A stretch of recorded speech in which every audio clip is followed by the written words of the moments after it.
it away, right? So you can use this jawhead micro and macro, so you can outfarm the studio by quite a bit. So there's a lot of different angles. We just have to see which angle they choose going up against TODAK in game number 1. TODAK blue side, AI Esports on the red side. It's gonna be parallel jungling, purple buff for PS, orange buff for Zaid. I do want to see how the approach of TODAK is gonna be. You know, now that you got that Matilda in hand, which, funnily enough, when you look back at TODAK's all the history of roamers that they have, like Matilda has always been a staple, regardless of who was the TODAK roamer.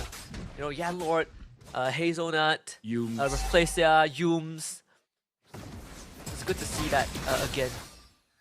I mean, Matilda is a pretty strong hero. I personally enjoy using this hero myself, but it's a good thing they were able to get the CEO as well as the Phobius, because it really does pair well with the Matilda.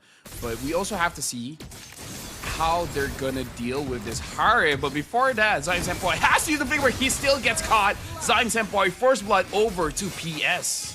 Now Black with the flicker toss. Waited for the perfect moment. Waits for Zai's cooldowns first before he went for it. That's the tempo, right? Zyme Senpai going down. Nothing much that Zai can do, and to make it worse, now he's slightly behind in terms of that pacing too. I mean, even on the bot side, right, this is going to be a dead lane, right, between the Hylos and the Phobius. Unfortunately, Momo just cannot free himself.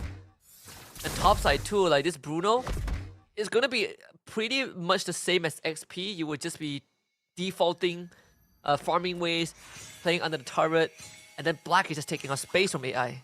Yeah, but if you're looking at the levels here, everyone is more or less the same. Looking at the rotation, it looks like Hayabusa wants to get level 5 first before contesting for the turtle. Same for Zayed here. Black is still level 3, but again, as a Jawhead, you don't really need your unstoppable force to really create that big of an impact. Looking at the junglers, both junglers are getting their double buff first before really committing for this turtle. And it's just everyone else just rotating around, just trying to get possession of this turtle. So far, it does look like TODAK has priority. Hazelnut just hit his 4-2. Black still a bit away, but yeah, that's kind of what we expect, you know. Solves the problem for Phobius, but D, good dodge with the flicker. Barely surviving that gank attack. Meanwhile, mid side, oh my Jenny, pull back, heals up with the ultimate just a little bit. Turtle does get slain by Zayed, so TODAK gets something in return. Yeah, honestly, that was smart by PS, understanding that perhaps going for the turtle is not a smart idea. He immediately goes for the gank, but D was able to prevent the death, so very good call by TODAK. Honestly, even if D died there, it would still kind of be worth it for TODAK, but the fact that D survived, it's overall very, very good. Proactive movements coming in from both teams, where TODAK is more about objectives and AI is looking for those pickoffs, which understandable because you have the Hayabusa as well as the Jawhead. So they're playing their comp very, very well so far. Looking for Black, but unfortunately they just don't have the way to keep up. Black wants to close the gap, but ends up blowing his own flicker. So, I mean, good push and pull from TODAK, really making sure that AI Esports doesn't get it in range. This is what TODAK is very good at, right? The stiff arm movement. Yep. Zayed already has the Hunter Strike. We do have to see if PS wants to go for a Sky Piercer build on this Hayabusa. It really does feel like a personal touch. Some people like it, some people don't. I wouldn't say they don't like it, but it's more about them feeling it's not really all that worth it. Looking at the junglers here, it looks like both of them are really just focused on farming. I haven't seen a gank ever since PS did a gank onto the gold lane, neither by PS himself or Zayed. And with Black holding that Pixel Bush is not going to be easy. Zyme Senpai is going to be the target again. This time, Zyme Senpai escapes good glorious pathway to cut things off.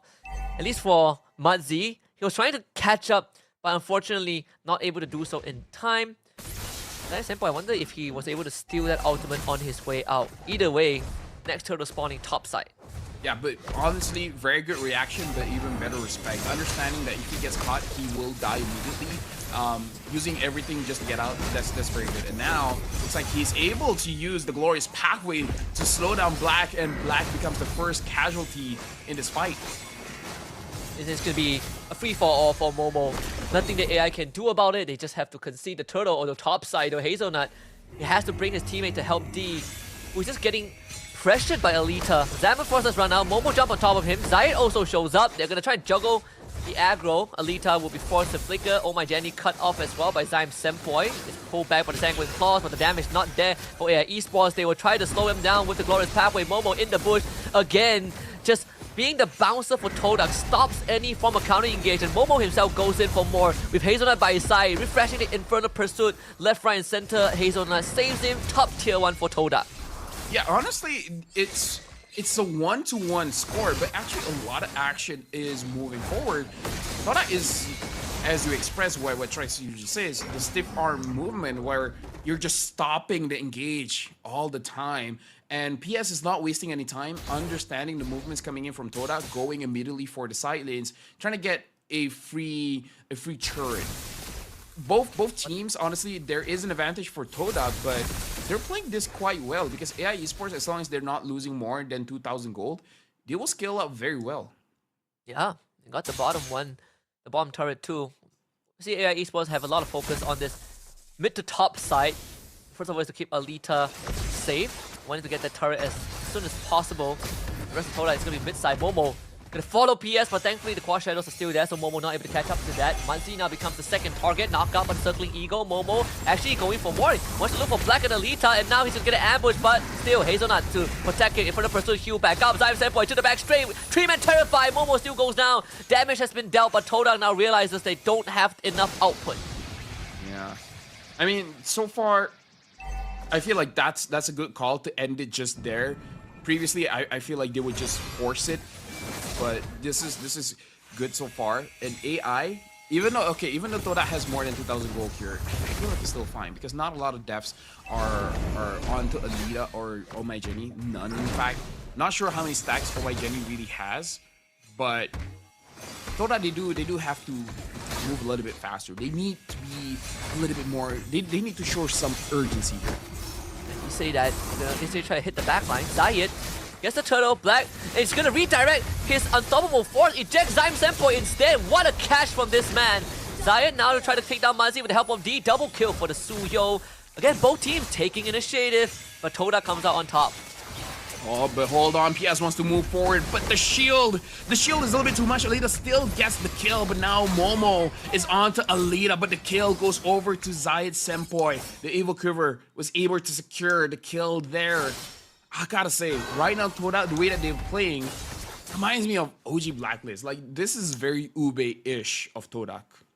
Yeah, playing it really, just playing around the utilities and the cooldowns. I do like the idea. You could see the formation that TODAK wanted to form, right? It's just Hazelnut. He's always in the middle supplying the shields.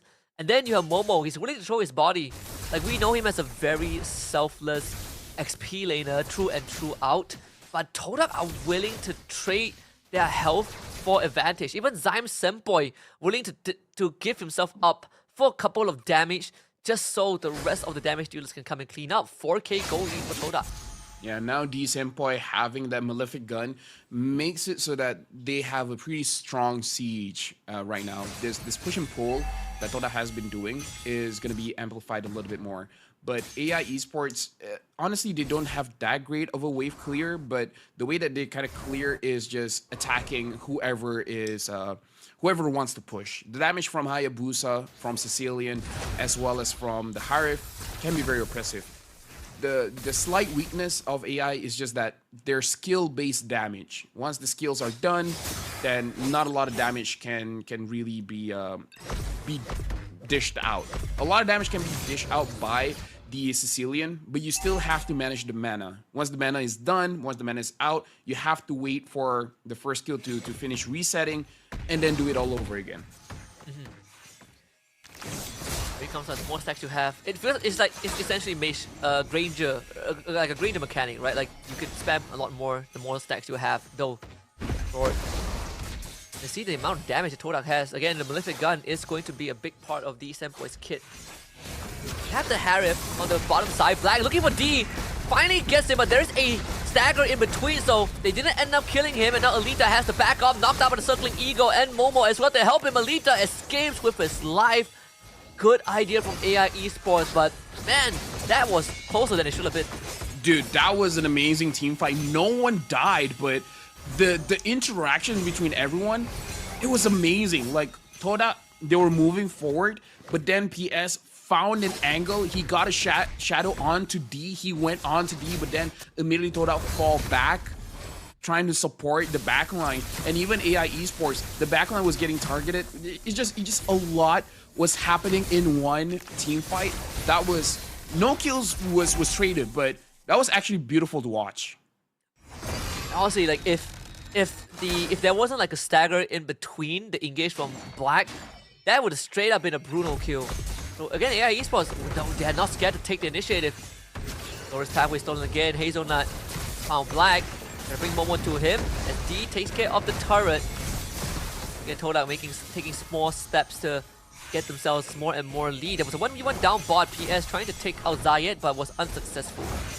Let me just say as well, Zaim Sempoi, not the greatest KDA, and honestly, he's playing the best that he can, because a lot of pressure or, you know, a lot of damage is being targeted onto Zaim Sempoi, but he's able to avoid all of it and then just use the Hylos ult to engage the fight. This is very macro-centric of Todak and AI, but it's not slow at all. Like, this feels, in terms of kills, that's not a lot, but a lot is going on. All of the small cogs moving, right? Both side lanes tier 2s down. Purple buff should be secured by Zayed. And then you can just retreat it away, not a problem.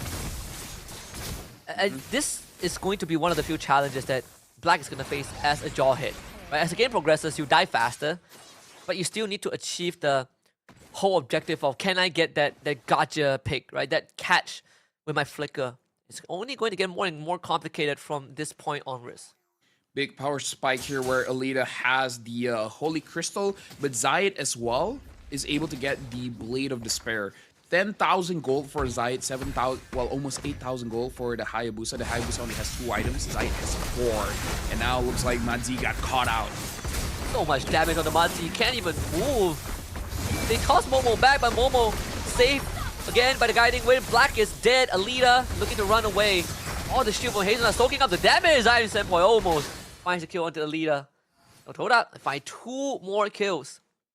They have very good discipline when it comes to the guiding winds, because it feels like they communicate early who wants to take the guiding wind. So whoever wants to take it, go forward, dish out the crowd control or the damage, and then no one touches the button except for the person that already called the guiding winds. Because I see both Zayed as well as Momo juggling between those two of who is going to take the guiding winds. And this does show that Todak has been practicing this team composition with the Matilda quite a lot, because that level of communication, we've seen a lot of pro teams from Philippines do it, but Todak over the years changing their lineup and everything like that, they're able to perform this very, very well. Second lore fight, a lot more crucial. Madzi again, Glorious Pathway. They're gonna run down the red carpet. Black is controlling his life away. Doesn't really get to do much of a toss. Now Todak turns their attention over to AI Esports, but they're taking so much damage from the bad impact. Ogi Shadow Kill not getting any secure. Zayed again takes the objective away. One more re-engages onto Madzi. Zaim Sempoi on the side. Madzi runs away, stunned by the Blade Surge. Alita and Oh My Jenny try to provide support, but the Hunter x Hunter's characters cannot save their teammate. It is just not enough. Todak with 2 more kills in the lore. Oh yeah, I just noticed. Yeah, both Killua as well as Hisoka is on the same team, but now AI Esports, they're going to be tested on their wave clear here. How do they manage the wave going up against, like, honestly, they're already having difficulties killing Todak. Todak can just force forward, deal damage, and ultimately not get punished by it. And now they have a Lord. This is going to be very difficult for AI Esports to really defend against. Either you know, like if they defend it, I feel like someone will die.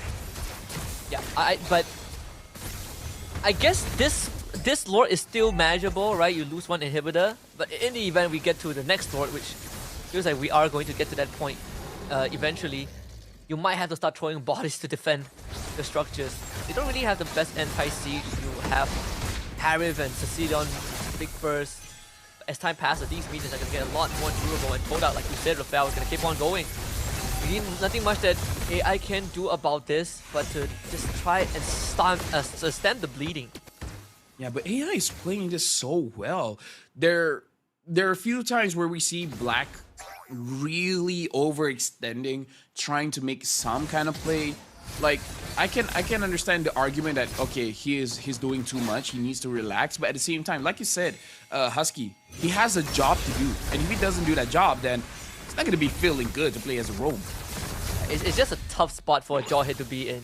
Like, sometimes you just have to accept the fact that you are going to die, but if you can press all your buttons before you die and do it the right way, it's going to be worth it, right? You really, like, the value that you bring right now is just, can I isolate the key targets? Because I'm not the tankiest member. That one falls over to Matzi. But what I do have that the highest one doesn't is I can isolate targets. I can pick people off. So that's going to be the rest of Black's life for the game, at least for game 1. You know what? He should probably go for a different angle. Instead of him engaging, make it into a situation where say Zayed wants to go for Alita or Oh My Jenny, and then you catch him. Like, I feel like if he's too honest, he shows his face, because you know when a Jawhead wants to flicker on you, you just have that tell, right? Yeah. Instead of doing that, hide in the bush, use Alita or Jenny to bait out Zayed, Hazelnut, doesn't matter who, and then just toss him. So instead of engaging, counter-engage. I'm gonna get engaged on first. Oh My Jenny. That's step number 1. That's step number 1, yes. It would make a lot more sense if, I guess, they have Purify, but if you get stunned by Zayed, you are almost certainly dead. Right? Flicker is out for another 100 seconds. Yeah, that's not the guy you want to toss. Yeah, at this point. If they have enough damage to actually kill Momo, tossing Momo might not be a bad idea, but I don't think they have enough damage just yet. Yeah, all of the damage, honestly, is burst, right? They don't really have the quote-unquote consistent damage, although this Divine Glaive might change it. Here we go again. Honest one. Flicker over the wall. Black, who do you find? Find D. D able to flicker away. PS to the back line. This is a fight the AI looks like they have a good chance. Engage in a very, very coordinated manner, taking out Momo in the process, and TODAK cannot chase. Yeah, we were talking about how they don't have enough damage, but as you pointed out, that Divine Glaive made it possible. But we also have to talk about how PS was able to lock on to D. D was able to dash away, and it got onto Zayed. And Zayed actually just took it. He's like, yeah, it's okay, I'll die. But he was able to buy immortality in time. Now he swapped it out for the Queen's Wings. But Black finds one. And that's Hazelnut gone. It's falling apart for TODAK a little bit. Zyme Senpai wants to make miracle happen, but oh, Alita almost just 2-taps him. This Lord, 100% gone. Alita willing to fight it, and that's what it takes. D and Zayed, no way in. Lord, this game, this is the third one of the game, goes over to AI Esports. Now the turnaround is possible. Yeah, AI is playing this so beautifully. Like, this is legit a very good match. I know I keep saying it, but I think because the games that we had today, this one is really impressing me so far. And this is why it was much more difficult to predict for this one, because we can see angles for TODAK being the favorite as well as AI being the favorite. And right now AI, they're really living up to their name, because it's very systematic of how they're approaching this. Everyone create some kind of distraction, let PS go to the back line, and then everyone else just deal with whoever is left. If Momo's in front, just kill him. Let PS handle the back line. Yeah. Twilight armor for Matzi too. It's a tanky centaur. The seal from Black. Not gonna find any target, but again, it's all about the pressure that you provide, right? Flicker to be back up in under 5 seconds. Oracle for Alita. We've seen that story before. It'll be harder and harder to take him down. Yep. It's crazy to see that PS is only 2-1. 2-0-1. You feel like he's been having quite a big impact in the game, but in terms of the KDA, it looks like he's not involved in too much. TODAK still has the goal advantage, but at this point, it really doesn't matter. 19 minutes in, and they find Black. But this is where I feel like TODAK is still in a very strong position. It's just that AI, they're playing around this team fight very, very well. Very, very well. Like, yeah, I'm very impressed with the showcase both teams have put up so far. Very, again, you say it very systematic. I mean, double divine glaive, you know, wishing lantern, glowing wand, holy crystal, whatever magic items you can think of. I believe Oh My Jenny is going for the winter crown last. We saw the expert glove in the inventory. Obviously, the Harif is both the gold lanes are decked out. Even the Athena shoe now is one of the choices for D, which it's you don't really have a choice when the game goes this late. Yeah, like not just the Harif, but the Sicilian as well. And this is not good for TODAK just for the fact that they have scaled up, right? This is where the Sicilian really shines unless Hazelnut and Zyme Senpai is able to take Oh My Jenny out. But with Manzi being there, Black being there, it will be a little bit more difficult. And Oh My Jenny is playing very, very carefully.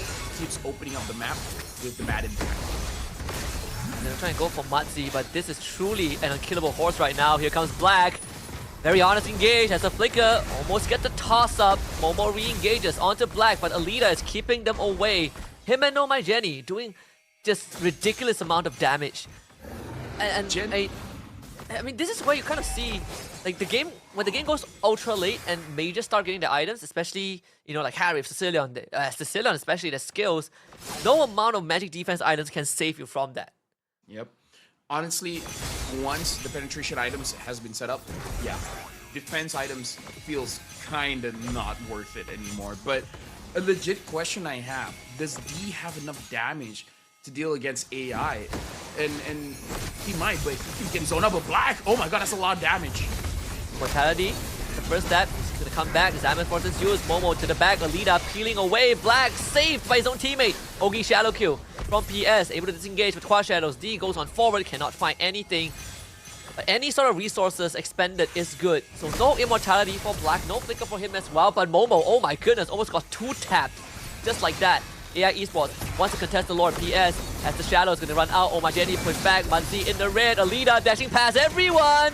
Takes out Zayat. Immortality first. Flickers forward. Gets Zayat. Finds the shutdown and steals the Lord away. Alita becomes a hero for his team. But have they gone too far? Black is on the run, but Black is dead. Lord spawns, but is on the bottom end. And Oh My Jenny gotta hold on for 40-50 seconds. And the Lord is going the wrong way. The minion honestly almost ended it. Oh, if only the bottom minion was... Oh, this is a base race. This is a straight up base race. Can TODAK end this before the Lord ends it?